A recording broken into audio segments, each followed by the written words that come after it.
A very warm welcome back to the Royal Albert Hall. I'm Linton Stephens, and tonight the National Youth Orchestra makes its annual trip to the Proms, always one of the most electric nights of the summer. Celebrated as the world's greatest orchestra of teenagers, the NYO has, for nearly 80 years now, counted the brightest stars in the future of classical music amongst its ranks. And so tonight, prepare to be dazzled. Wagner's Overture to the Flying Dutchman and Mahler's Symphony No. 1 bookend music from two of the most exciting voices on the contemporary classical scene today, composers Dani Howard and Missy Mazzioli. 4 pieces, 4 journeys, 4 destinations, 160 young musicians. Don't go anywhere. And joining me this evening up in the gallery of the Royal Albert Hall is composer and comedian Vicky Stone. Vicky, the NYO prom, always one of the most exciting of the season. Do you know what? It really is. You can hear now the audience are absolutely buzzing for this prom. I was here at this prom last year, and there's just something about the energy and excitement from these brilliant young musicians. You know, these really are the best teenage musicians in the country, and this is going to be an amazing prom. So first up, we've got Wagner's Overture to the Flying Dutchman. What a great way to start. Yeah, it is. The Flying Dutchman is an opera, and what's interesting about this, you don't often hear excerpts of Wagner because the operas are played through. And so in this story, the Flying Dutchman is a ghost, a sea captain who is condemned to sail the seas for all eternity. And he can release himself from this fate by he's allowed to come to shore once every 7 years to do this. And basically, what he has to do is he has to find the love of a faithful woman, and he does find the love of a faithful woman and releases himself from this fate. That's basically the Flying Dutchman. So that's an incredibly dramatic story, but what should we listen out for in the music? Well, what we want to listen for in this overture is we want to listen out for the horns. They've got the Dutchman's theme, and then that's repeated by the low brass, and it's repeated quite a lot, which is really showing the condemned fate of our spooky sea captain. Well, the NYO have got a fantastic brass section, so I really can't wait to hear them. The leader of the National Youth Orchestra, Rose Gosney, takes her place on stage.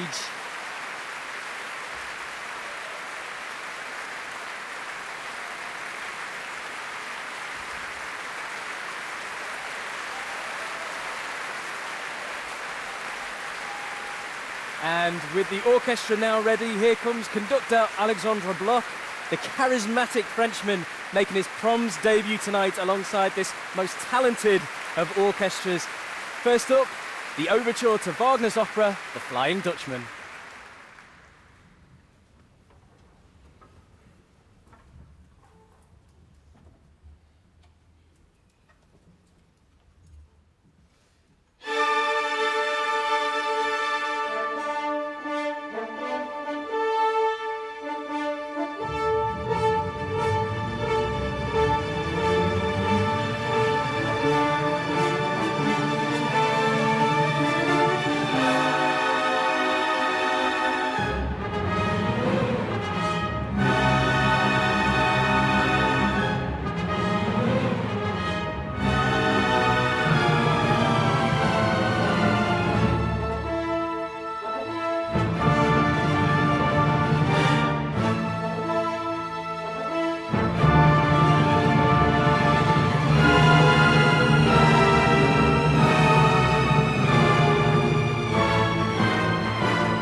The tempestuous adventure that is Wagner's Flying Dutchman Overture.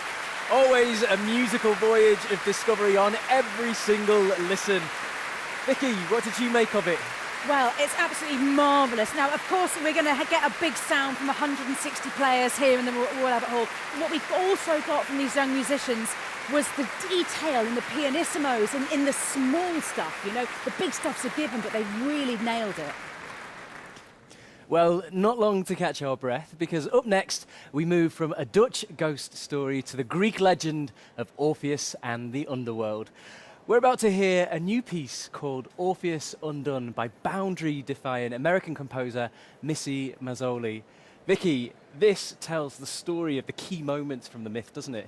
Yeah, it does. It also is taking fragments from an earlier work of Mazzioli, which is called Orpheus Alive. It's a ballet. And what she's doing here is she's really focusing on one small part of the Orpheus story, which is where Eurydice has died, gone to the underworld, and Orpheus has left. And what she's exploring here is how time stretches in moments of trauma and agony. And the thing to listen out for here at the beginning, there's a really haunting start from the percussion on a wood block. There's a sort of insistent tick-tock that is opening the piece. And taking that little fragment of story, does that mean she can explore it musically? Yeah, basically what she's doing is that she's stretching time, and she's also looking at it in a way that other people haven't before, because Orpheus is something that lots of people have had a crack at. So I think this is really a really nice angle for a much loved tale that's been mined for art for centuries. Alexandra Bloch returns to the stage to conduct the Proms premiere of Orpheus Undone by Missy Mazzioli.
Orpheus Undone by the innovative composer Missy Mazzioli. A topsy-turvy exploration of time and the myth of Orpheus and Eurydice. Vicky, a Proms premiere and an incredibly atmospheric one at that. Yeah, I mean, I think we'll definitely be hearing that piece at the Proms again. That is not going to be the only time it's played. I mean, she did compositionally, she did exactly what she set out to do. I think we've got to shout out to the woodblock player. That's the sort of thing that you'll watch on the telly and think, oh, that's easy. But that is a very, very difficult thing to do.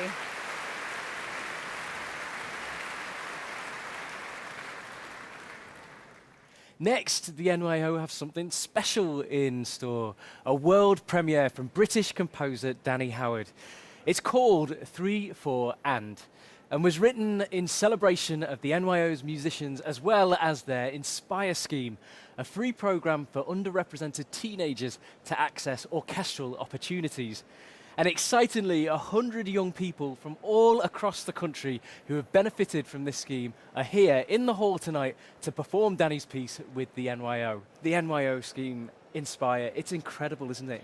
Yeah, it really is. It's in its 10th anniversary, and in those 10 years, it's seen 5,000 young people who wouldn't ordinarily have access to classical music come through the scheme. It really is a fantastic opportunity.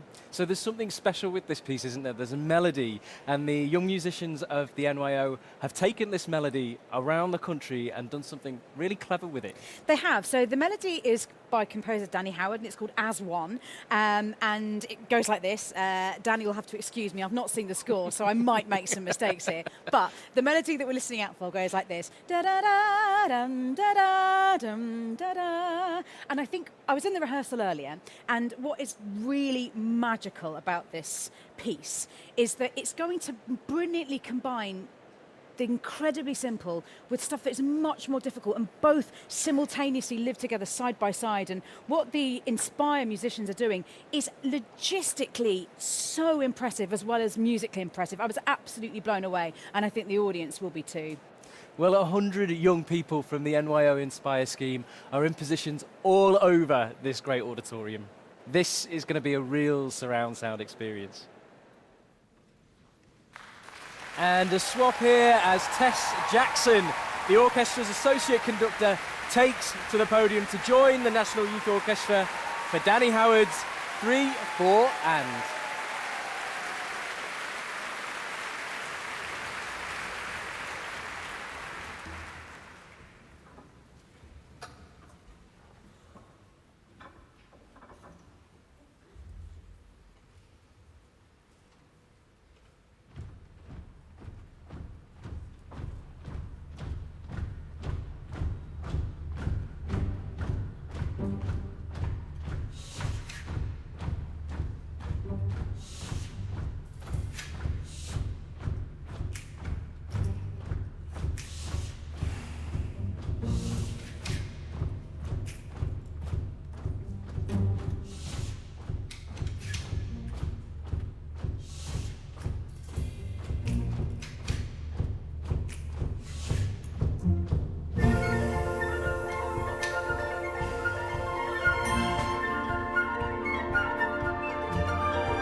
Dani Howard's joyful celebration of the uniting power of music, performed by 260 young musicians.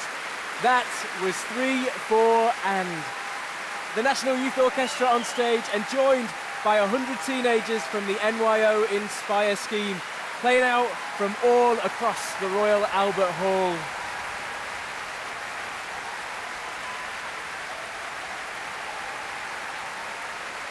And the audience really enjoyed that one. The composer herself taking a well-deserved bow. Her piece, a powerful reminder of what happens when young people get the opportunity to make music together. Vicky, what an incredible way to unite 160 people through the power of melody and music. It's absolutely extraordinary. I think Dani Howard is a mega talent in contemporary classical music.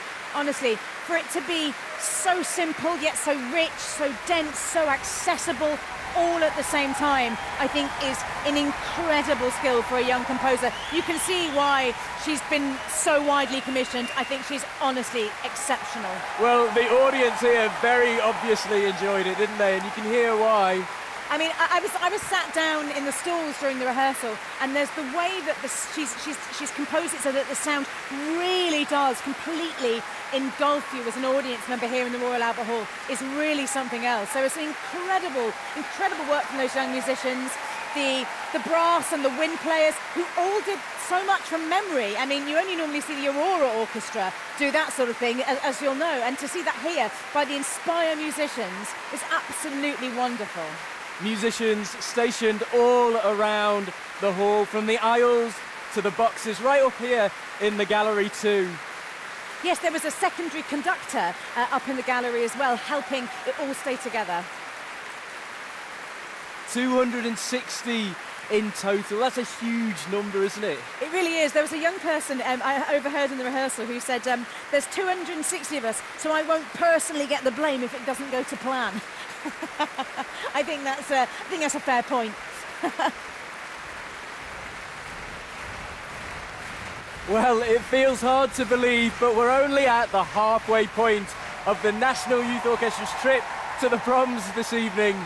Vicky, wow, 3 pieces so far and so much variety. Yeah, and what was wonderful is that we've heard 2 pieces this evening from female living composers, which we just don't, doesn't normally happen. It's such a minority, female composers in particular, and so to have 2 such brilliant works from amazingly talented composers is really special, and it must be really exhilarating as a young musician to be part of those pieces. And 2 Proms premieres as well. The first time anybody is hearing these pieces at the Proms.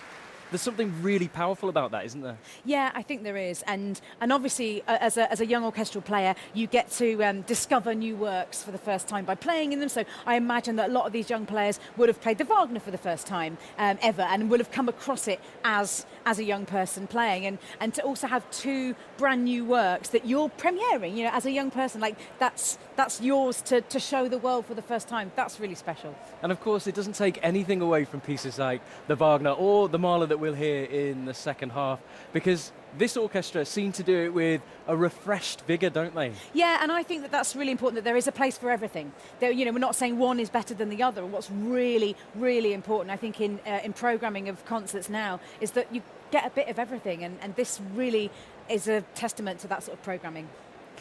Well, up next, it is indeed Mahler's awe-inspiring Symphony No. 1, often nicknamed the Titan. Vicky, it's called the Titan for a reason. This is a pretty mammoth task for an orchestra like NYO. Yeah, so it was called the Titan for a number of reasons. One, it's based on a book, and Mahler actually didn't like the nickname after a while, but it is a giant of a piece. It's a very long piece. It's 55 minutes. It's longer in length than kind of most other stuff, and also it's gargantuan in its sheer size. So it's bigger than like most of the works by Dvorak, Brahms, Tchaikovsky, to where you'd normally maybe find 4 horns. Here you've got 7. You might have 2 or 3 winds. Here we've got 4+. So it really is a massive piece to take on. Well, let's hear from some of the musicians in tonight's orchestra as we caught up with them in rehearsals. I play the double bass, and I'm playing principal bass in the Mahler. I play the French horn, and I'm the 6th of 7 horns. I play 4th trumpet in Mahler 1. I play the second bassoon part. I play percussion, and in Mahler I'm playing the timps. I play the violin, and I'm the co-principal of the second violin section. I play as part of the violin 1 section. It means lots of fantastic big tunes. Mahler's just such an incredible composer for the horn section because, well, in my opinion, he's one of the greatest of all time to write for the horn, especially in his first symphony as he gets you to stand up at the end and writes in the score to blast over basically everyone in the orchestra, which is just basically a horn player's dream to be able to play over everyone. For me, I think Mahler's First Symphony is just an experience of growth. So it goes from A to B, and it grows from a smaller point to a larger point by the end of the piece. Everyone's always like, oh, Mahler, Mahler. And actually, I really do get why Mahler is such an amazing composer. I think the way he uses the instruments in the orchestra, he just creates so many colours, and I think it's so fun just sitting in the middle of the orchestra and hearing the sound around you. It's just really cool. I love the second movement. It's a lot of fun to play on the violin. It's really floaty and dance-like, and you have to bounce your bow a lot in it, which I love to do. I'd say the third movement is my favourite, not only because of the double bass solo at the start, but because of the kind of klezmer dance elements to it. You can sort of groove while you're playing, which I really like. There are so many levels in each movement. Like in the third, I'm sort of just sitting back like, oh, so beautiful. I'm and at the fourth, yeah, fair enough.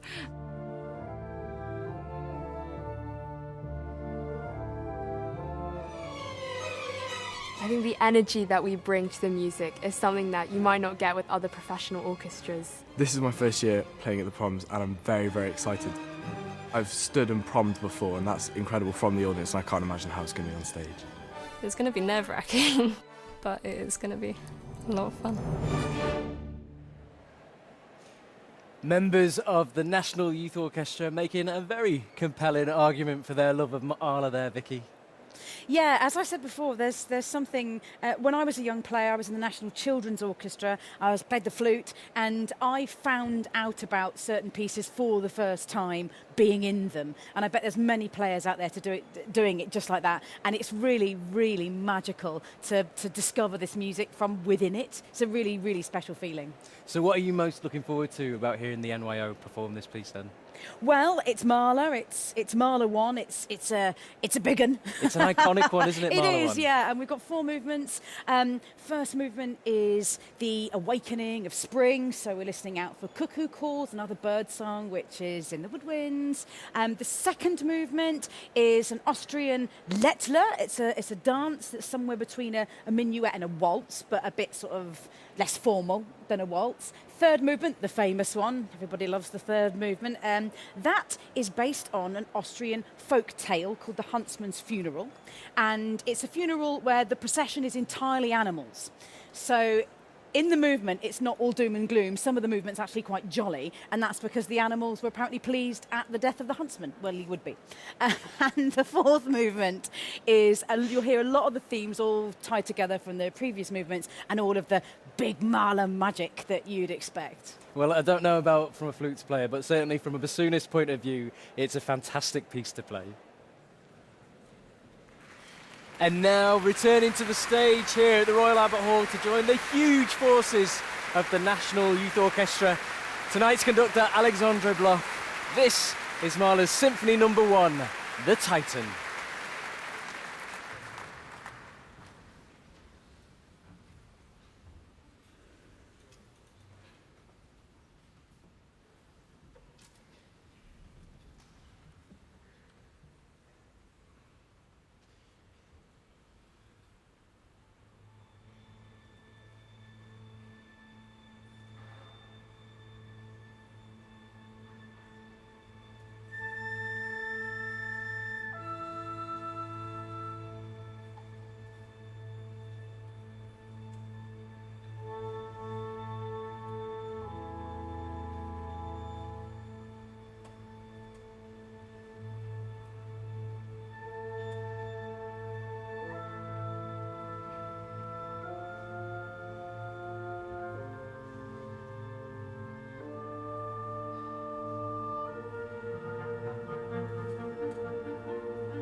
What a way to end.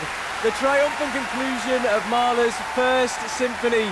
A committed, passionate and spirited performance there from the incredibly talented National Youth Orchestra, conducted by Alexandra Bloch. Vicky, Mahler in the hands of the NYO. What a treat. Really, I mean, it was so obvious. There was such a deep connection between conductor and orchestra. There was so much passion, so much joy. We get a little conductor cam up here in the gallery, and just seeing the joy on Alexandra Bloch's face when working with these young players, you know that they've just had a great time working together. Well, you can see, looking at them now, how much they've enjoyed that performance. I mean, at the end, when the horns get up, you know, there is nothing greater, I think, in classical music than that real climax of a piece like this. And those cheers for our brass section. Very, very well deserved. I mean, this is a difficult piece. Obviously, like with Mahler, there's a lot of big stuff, but in the first and third movements in particular, there's some really hard, exposed stuff. And these soloists that he's picking out now, you know, it is very well deserved. Yes, the bassoon. Cheers for the bassoon. Yeah, in the third movement in particular. Absolutely. Oh my goodness, it's so hard. The tuning, you know, the skills that you need to play this work. It's such an intricate piece, isn't it? Yeah, it really is. And that's the great thing about Mahler. It's got all that depth, all the highs and lows. You cannot hide, particularly as a wind player. You cannot hide in this piece. Everyone's really got to pull their weight.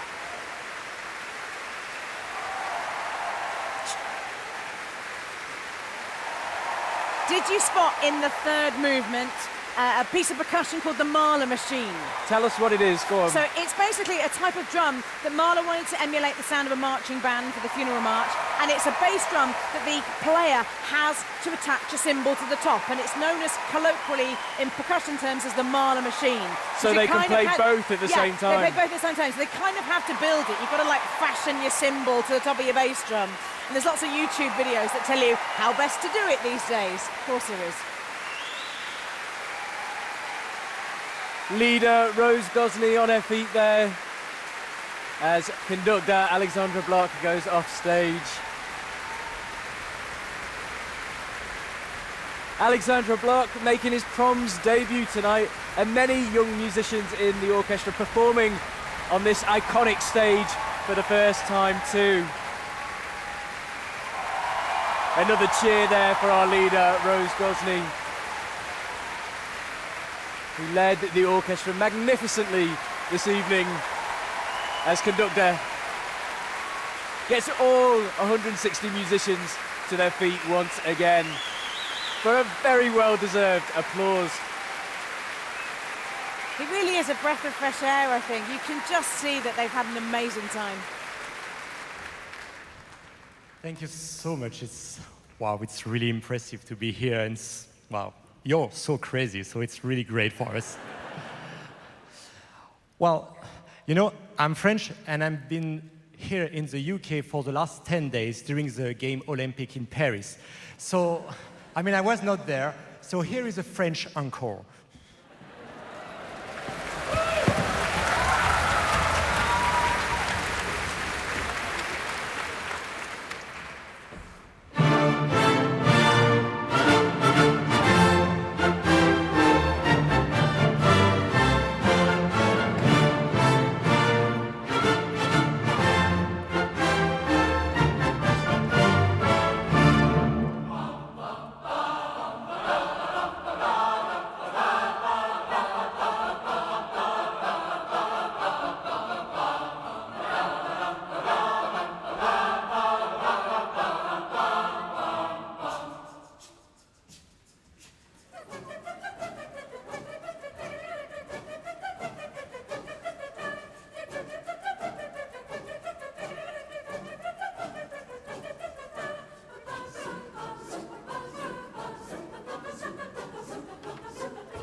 Now that is how you do an encore.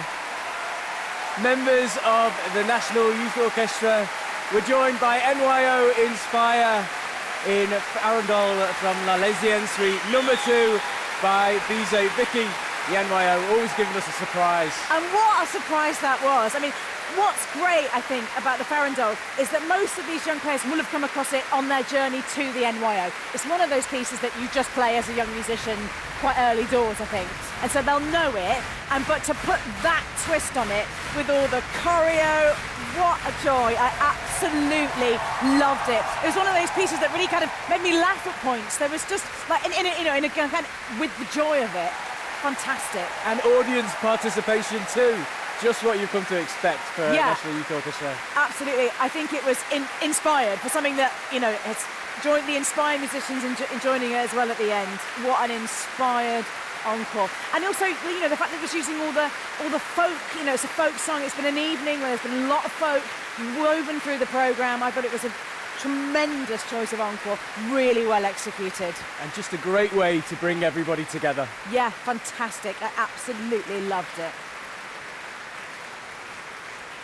There aren't many words other than wow, are there?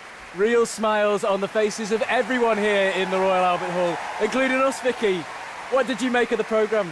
I thought it was a really amazing programme, lots of variety. We've had Wagner, we've had Mahler, and in the middle of in that sandwich, we've had new work from 2 brilliant female composers. What was nice about the programme, so both Mahler and Wagner wrote those pieces when they're about 30. Missy Mazzioli is a little older than that, but that's about the same age as Dani. So we're looking at a lot of mid-career composers really giving us their best work. So I think it was a really great programme. And it's gone down so well with tonight's audience as well, hasn't it? It really has. I mean, I think the NYO is always a really solid bet for a programme because you're just going to get that energy, that enthusiasm, that joy, and you can just see how much, the connection between orchestra and conductor were this evening. It was just a brilliant, brilliant prom. Well, that's it until next year for the National Youth Orchestra at the Proms as we come to the end of an inspired evening of music making here in the Royal Albert Hall. Coming to BBC4 and BBC iPlayer next weekend, 2 concerts that show there really is something for everyone in any Proms season. On Friday night, Edith Bowman presents an evening of modern movie soundtracks from some of the most exciting films of the past few years. While on Sunday nights, Antonio Papano and the London Symphony Orchestra are joined by 3 choirs and a stellar cast of soloists for what's sure to be an unforgettable performance of Benjamin Britten's War Requiem. In the meantime, a very good night from me, from my guest Vicky Stone and everyone here at the BBC Proms.